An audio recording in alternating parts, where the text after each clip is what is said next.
Family dinners in my parents' house were never warm, but they were predictable. That night, just as the meal began, my phone lit up with a message from a number I didn't recognize. "Get up and leave now. Don't say a word to your parents." I froze.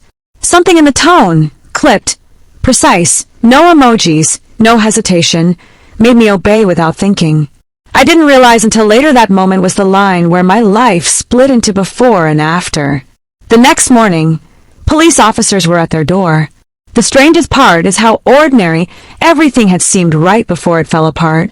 No tension, no outbursts, just the kind of practiced normalcy that tricks you into lowering your guard. I'd walked in, and my mom called from the kitchen. "Food's almost ready. Come sit down." Her smile when I stepped into the dining room felt rehearsed, like she was performing family closeness for an audience. My dad rose too slowly, like he couldn't decide if we were doing hugs or just nods. We settled for a nod. My younger sister sat at the table already, scrolling her phone with perfected teenage indifference. She glanced up briefly to acknowledge me, then drifted back to her screen. The table was set neatly. My seat was waiting with a glass of grape juice, the same drink they always gave me as a kid, plain and unadorned. "You still like grape, right?" my mom asked with a smile. I nodded, though I hadn't touched the stuff in months. Now wasn't the time to start arguments. Dinner was plain: baked chicken, roasted potatoes, and green beans. My dad carried on about traffic jams like always. My sister cracked a joke about someone at her office getting stuck in revolving doors, and I laughed, though it wasn't funny. That was my role, the quiet one, agreeable, never stirring conflict. Then my phone buzzed again. The same number. "Get up and leave now. Don't drink anything. Don't explain. Just go." My pulse jumped. My parents kept eating. My sister kept chewing. Everything perfectly normal, except for the warning burning in my hand. At first, I thought it had to be a mistake. A wrong number. A scam. Maybe even a cruel prank. But deep down, I knew better. I slid my chair back casually. "Excuse me, I need the bathroom," I said. No one questioned me. Upstairs, in the bathroom with the lock that always worked, I dialed the number back. It rang once before a voice answered. "You're still there? Who is this?" I demanded. "It's Dashawn," the voice said. My sister's on again, off again boyfriend. His voice was low, urgent. "You need to leave. Don't eat. Don't drink. Just walk out." I stared at the untouched juice downstairs. "Why?" "I can't explain everything. Just trust me. Don't drink it." My throat tightened. "What's going on?" A pause. Then finally, "Please, just get out of that house." The call ended. I sat on the cold bathroom tiles for a long time, clutching my phone. Deep down, I already knew the truth, and I knew I had a choice. I wasn't staying. Being the oldest daughter in my family was never something that came with praise or privilege, just responsibility, endless and unspoken. We were 3 years apart, my sister and I. As kids, our parents gave us $4 a week. I saved mine. She spent hers within days. Candy, cheap toys, little glitter notebooks. And when it was gone, all eyes turned to me. "She doesn't have any left." "You still do. Don't be selfish," they'd say. And so it began. Her mistakes became mine to fix. If she overspent, I had to cover it. If she forgot, I had to remember. In high school, I picked up a part-time job at a corner store. Nothing big, just weekend stocking shelves, but enough to buy my own sneakers without an argument. My sister didn't work. She was younger, and no one expected her to. But whenever she wanted extra things, movies, outings, even new clothes, they turned to me. "She really wants to go. You got money. Help her out." When I left for college, things eased. I was too far, too broke, too busy. For a while, it felt like I had escaped the constant pressure. But then I graduated, landed an entry-level job as a junior IT specialist, and suddenly my paycheck looked to them like a windfall. The requests came back, carefully wrapped as favors. Could I cover her enrollment deposit? Could I help with textbooks? She was so stressed, starting her business program. She never asked directly. She'd go to them, and they'd come to me. At first, I said yes. I thought that since I was finally earning, helping would feel easier. It didn't. The more I gave, the more they expected. Then came the drinking issue. My body never handled alcohol well. Half a drink and I was out cold. Once I blacked out from 2 sips of rum at a wedding. Since then I stopped completely. Everyone knew. But my family refused to accept it. Come on, just 1 glass. Don't be dramatic. It's not like you're allergic, they'd tease. I'd decline. They'd roll their eyes, laugh like I was being unreasonable. It was never about the drink. It was about control, about how quickly my choices became irrelevant when they didn't fit their plans. 2 years into my job, I finally earned a modest promotion. Nothing huge, but a step forward. I called my mom, excited. That's nice, she said. So, how much more are you making now? Because your sister's looking at a study program overseas. She really wants to go. No congratulations. No pride. Just another bill slid across the table. That was the day I quietly decided no more. No big speech, no dramatic fight. I just stopped saying yes. Stopped being the bank, the backup plan, the one expected to fix everything. At first, the silence that followed was almost worse than the constant requests. Weeks without calls. No texts. It felt deliberate, like punishment. But then the quiet cracked open. One night, my parents reached out again. Your sister needs help. This is serious. They didn't give details, just a number. $10,000.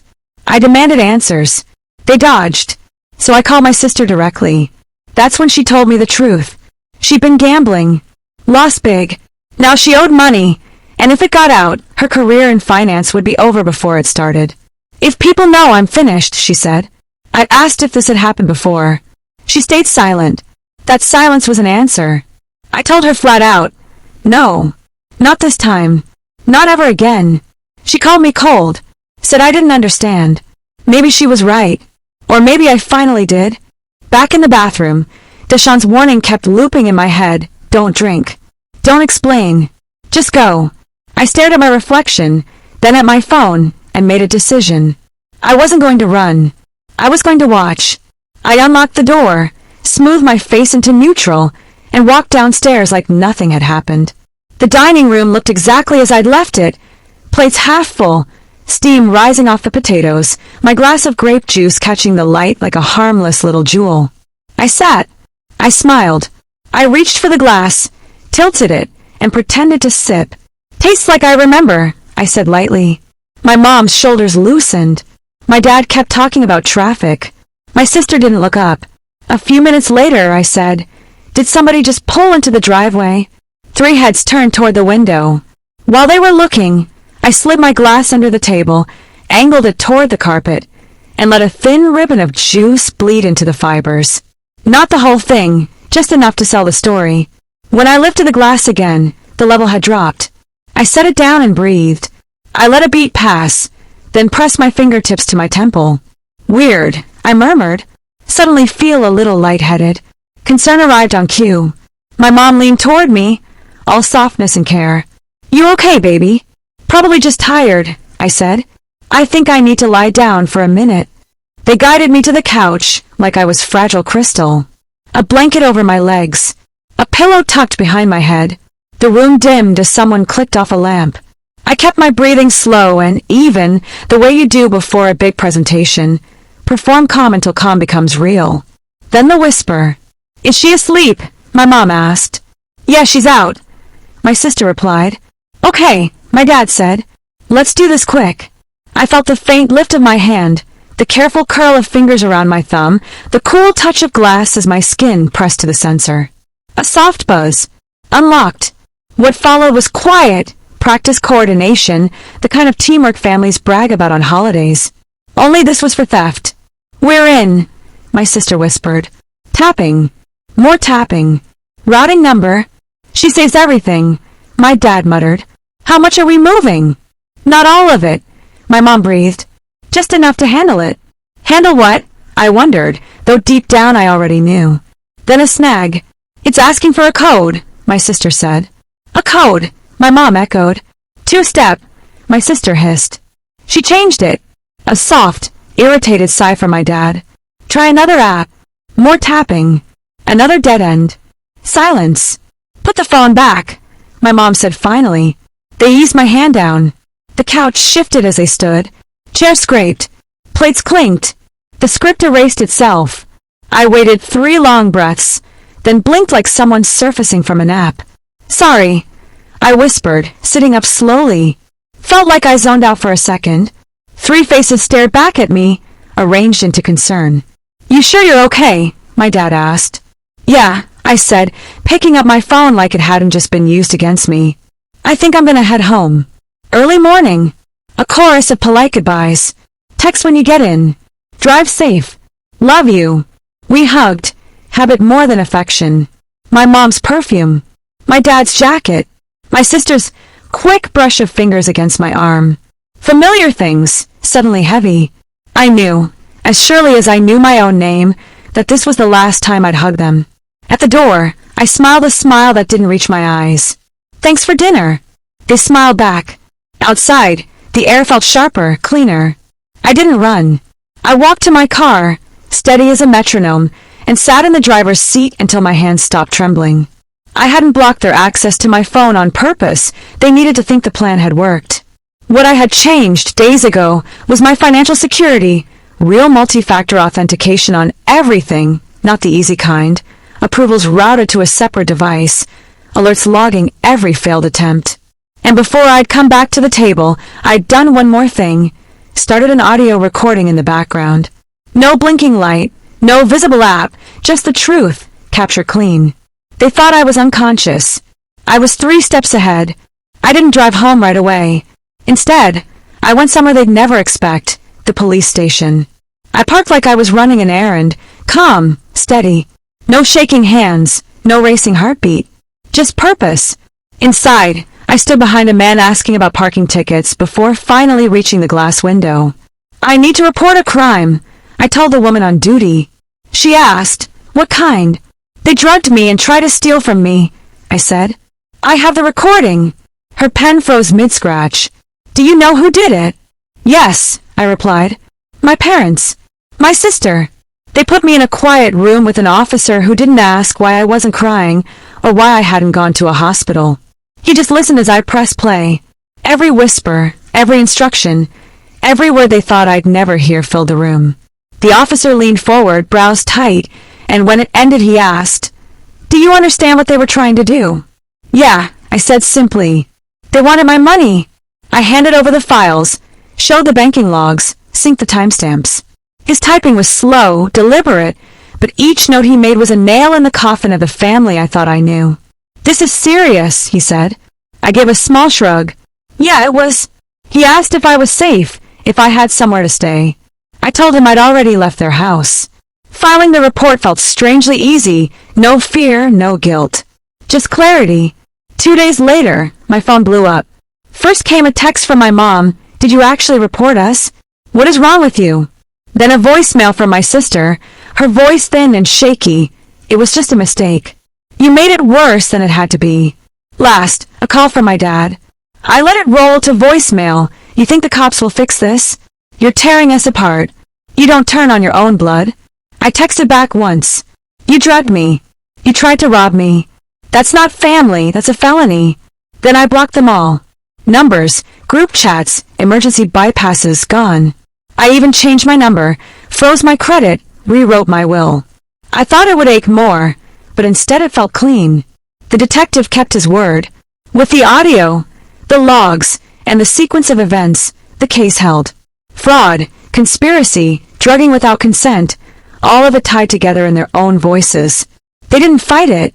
How could they? Probation, community service, fines, no prison time, but a record that wouldn't wash away. A family name marked by their choices. I didn't go to court. Didn't need to. The evidence spoke louder than I ever could. By the time I checked the mail one morning, a cousin had already texted me. They sold the house. Too much debt. Legal fees drained them. I didn't reply. My silence was answer enough, whether you invited or not. A cousin on my mother's side mentioned the sale of their house, debts, court fines, the fallout from trying to salvage what couldn't be saved. No one in the family rushed to defend them. The silence said everything. As for my sister, I saw her once, months later, in a grocery store on the far side of town. She wore a faded polo and vest, stacking paper towels into neat towers. She didn't notice me. Or maybe she did, and chose to stare hard at the shelf like it held all the answers. The same sister who once dreamed of finance, who once believed she'd outshine me, now folding into the quiet background. Her boyfriend, gone, packed up right after everything unraveled. No goodbyes, no fights, just absence. Some endings don't need explanations, the leaving says it all. And me? My life became simpler, lighter. I stopped waiting for texts asking for help, for guilt wrapped as duty, for just this one time, favors that never ended. My phone was quiet, my fridge filled only with food I'd bought for myself, my apartment echoing with peace instead of tension. Cutting ties, I thought, would feel brutal. Instead, it felt like finally exhaling. Now, when people ask if I miss my family, I don't stumble. I say I miss the idea of them, the version of parents who protected instead of exploited, a sister who leaned on me out of love instead of habit. But the real thing? No, I don't miss that at all. I work. I sleep. I fill my space with small joys. A new book, a hot shower, a laugh with a coworker that doesn't come with strings attached. The night I closed their door for the last time, I thought I was losing everything. But standing here now, I see it differently. I didn't lose family. I lost chains.